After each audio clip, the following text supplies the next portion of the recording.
Chapter 1. Stance and Movement. Before learning any other aspect of kickboxing, you must first know how to stand and how to move. We will begin with stance. There are two basic stances for any type of striking-based form of combat. They are the orthodox and southpaw stances. The orthodox stance is the positioning that a right-handed person generally uses. This puts their right hand, or power hand, and their right foot in the rear position. People who use the southpaw stance are the exact opposite. Their left hand is in the rear position, as is their left foot. Stances can vary greatly in both the southpaw and orthodox stances. Foot positioning, knee bend, and other factors are aspects of stance. The following series of photos will outline some of the variations for foot positioning and knee bend in the orthodox and southpaw stances. Orthodox stance. Figure 1. This is the basic kickboxing stance that I use when throwing strikes. I suggest you use this same stance. It can vary slightly to accommodate your body type and to ensure comfort in movement. This stance is ideal for throwing quick and powerful strikes. I use a slightly deeper knee bend when I'm evading certain strikes or throwing certain strikes. You will notice this as you work through the manual. Figure 2. This is the basic stance that I use for movement. Having my feet more in line with each other allows me to push off the back foot in order to move forward. This same idea applies to other movement as well. I will go over movement further in this chapter. Figure 3. This is an example of the deeper knee bend I will use. Southpaw stance. Figure 4. This is a foot shot of the southpaw stance. The stance is a reverse of the orthodox stance. It is used by a person who is left-handed. The southpaw fighter has their left foot back and their right foot forward. Figure 5. This is the southpaw stance with the deeper knee bend. Figure 6. The southpaw stance with a slightly wider stance used for seating down on punches. This can be used in both the southpaw and orthodox stances. The wider stance can create greater power generation. This will be discussed more later. Figure 7. In this image, the orthodox stance is displayed in full body view. The foot stance is slightly wider, which is used for seating down on punches. This is more of a power stance than a movement stance. Notice that the hands are kept high and close to the face. Notice the slight bend in the knees. Figure 8. This is a left side view of the stance form Figure 7. Again, notice the slight knee bend, high and tight guard, and the slightly wider stance. Figure 9. The right side view of Figure 7. From this angle, you can see how the head, elbows, knees, and body align. You can see the solidity of the foot stance. The preceding stances referenced and imaged are the primary stances you will use in conjunction with this manual. There is one other stance you will also use called the side stance. Side stance. Figure 10. The side stance looks just how it sounds. You will stand with your body face to the side with your head looking forward. The foot position is front to back, meaning one is in front of the other, standing on the same line. Figure 11. The side stance works from both sides and is used for certain kicking strikes. A side kick and a turning back kick, spinning back kick, are two kicks thrown from this position. Figure 12. The side view of the side stance. Notice the positioning of the feet and the angle of the feet. Figure 13. Full body view of the side stance. Your hands are still held high and the face looks forward toward your opponent. Flat-footed versus ball footing. In boxing and kickboxing, there are two basic types of footing. These refer to the way the bottoms of your feet contact the ground. The first is standing flat-footed, while the second is standing ball-footed. Standing flat-footed means standing with your entire foot touching the ground. This is the way most people stand every day, and it is the way you want to stand when throwing certain strikes from the upper body. Standing on the balls of your feet, ball-footed, refers to standing with the heels of your feet slightly off the ground with your weight supported by the balls of your feet. The balls of your feet are the front part of the foot behind the toes. This footing is used for movement and for throwing certain strikes from the lower body. Standing ball-footed. Figure 14. It may be a little hard to see, but I am standing ball-footed in this image. I am only slightly lifted. It does not need to be an extreme lift, but rather just enough to distribute weight to the balls of the feet. Figure 15. Here I am again standing ball-footed, although it is exaggerated. Being this high on the balls of the feet when stationary is unnecessary. Only in mid-motion will you be elevated this high on the balls of the feet. At a standstill, this leads to an unbalanced stance. Standing flat-footed. Figure 16. Standing flat-footed means that you have the entire area on the bottom of your feet contacting the ground. This footing is good for establishing a solid base from which to throw punches. In this image, you will see I have the deeper knee bend I spoke of earlier. When throwing punches, this knee bend helps me torque my body and throw more power into my punches. We will go over this in more detail further on. Once you have the stance down, it becomes time to work on movement utilizing this stance. While walking is something people do every day, kickboxing movement is not. The two are fundamentally different, although the result is the same. Not only do the movements differ, but so do the intentions behind the movement. When walking, you are only concerned with getting from one place to the next. In kickboxing, you will be concerned with getting from one place to the next while avoiding strikes or other attacks and setting up strikes or counter strikes. This ability to move while evading or striking is an essential part of kickboxing. When walking, you place one foot in front of the other to move forward. To move backwards, you place one foot behind the other and move backward. When moving forward in a kickboxing stance, you will step forward with your front foot. Then, slide the back foot forward until you are in your original stance. When moving backward, you will step back with the rear foot, then slide the front foot back until you are again in stance. That is the basic idea for movement in stance. The following images will outline movement in detail. Forward movement. Figure 17. You will begin forward with the stance for movement that I mentioned earlier in Figure 2. This is ideal for movement as it allows the feet to flow in a line during movement. This creates smooth footwork and allows you to flow over the ground instead of the traditional walk. This is faster than a walk, but slower than a run. It allows you to maintain your stance. The front foot will slide forward in the direction of the arrow. Figure 18. The front foot slides forward. You temporarily have a slightly wider stance from front to back. This is normal, and you would not be able to move without some type of increase in stance width. The rear feet will slide forward next. Figure 19. The rear foot slides forward. You have now effectively completed one step. Remember, you are not walking one foot in front of the other. You are sliding the front foot forward, then allowing the rear foot to slide forward behind it. This keeps you in your stance with your lead hand forward. Keep your hands high, head slightly tucked, and move on the balls of your feet. Repeat until you have covered the distance you need to move. Figure 20. Move forward again. The front foot steps forward first, creating a temporarily larger stance width. Figure 21. The rear foot then follows and closes the stance. Your lead hand is forward with your hand high and your head slightly tucked. Repeat this until you move the distance you need to achieve. Figure 22. Front foot slides forward. Figure 23. Rear foot slides. Figure 24. Front foot slides forward. Figure 25.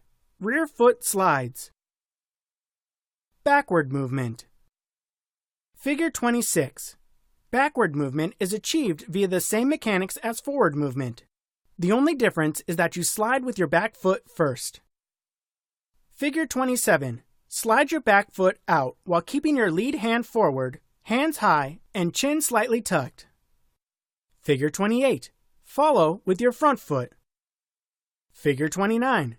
Slide your rear foot. Figure 30. Follow with your front foot. I realize that this likely sounds boring and tedious. Proper movement is essential to any martial art. Kickboxing is no different.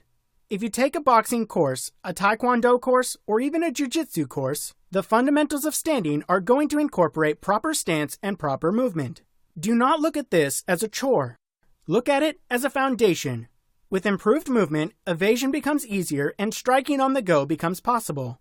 With improved evasion, you take less damage. With increased striking ability, you do more damage. When it comes to kickboxing, or any striking sport, these are necessary abilities. If you don't want to do this, you might as well stop reading now. I can understand the tediousness of this movement. Practicing moving isn't fun or exciting, and it doesn't directly teach how to attack or defend against an opponent. To that end, I suggest incorporating movement work into your warm-up and cool-down. Every workout should start with a warm-up and end with a cool-down. I like to do my training sessions in rounds. After my treadmill work, I start with 2 to 3 5-minute warm-up rounds on the mat. I practice my footwork and shadow box. This is a great way for you to incorporate footwork, movement. The same can be said of the cool-down. Set aside 1 to 2 rounds or a specific time frame and incorporate some footwork, movement, into it.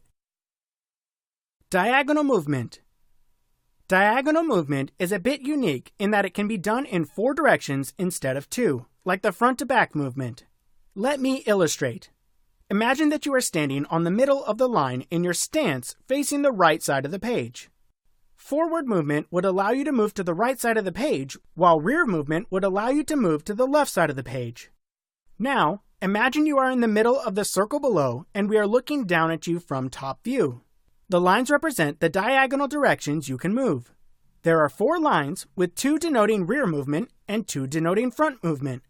Ideally, diagonal movement does go in 4 directions, as illustrated by the previous images.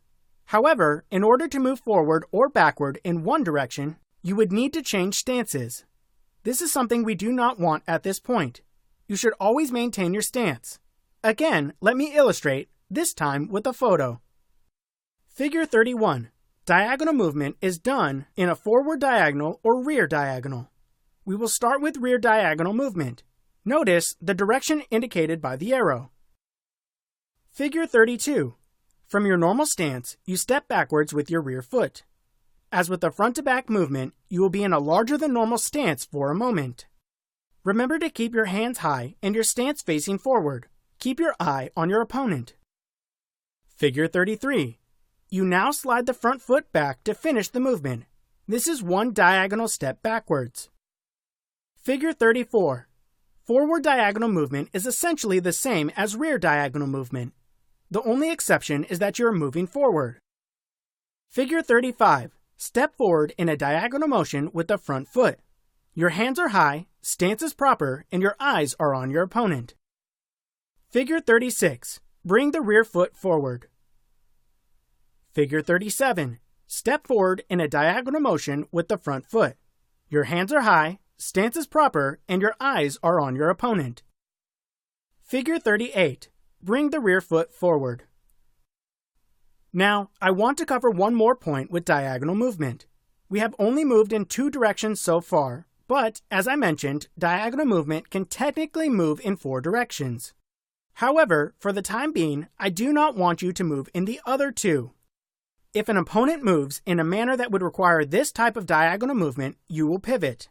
The reason for this is that the other diagonal movement causes you to either step forward with your rear leg or step backward with your front leg, without moving the other leg first. This causes a change in stance.